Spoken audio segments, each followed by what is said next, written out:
రవికోటి తేజ రమణీయ సామ్రాజ్య పరిపాలక రాజాధిరాజ రవికోటి తేజ రమణీయ సామ్రాజ్య పరిపాలక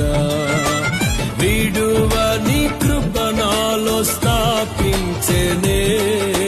సియోనులోనున్న స్తుతుల సింహాసనమును రాజాధిరాజ రవికోటి తేజ రమణీయ సామ్రాజ్య పరిపాలక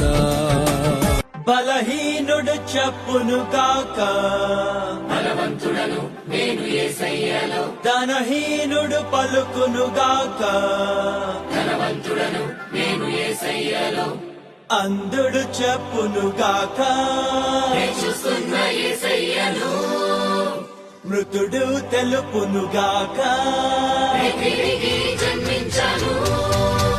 పాపివి నీవు కాదిక ఏ పరిశుద్ధుడే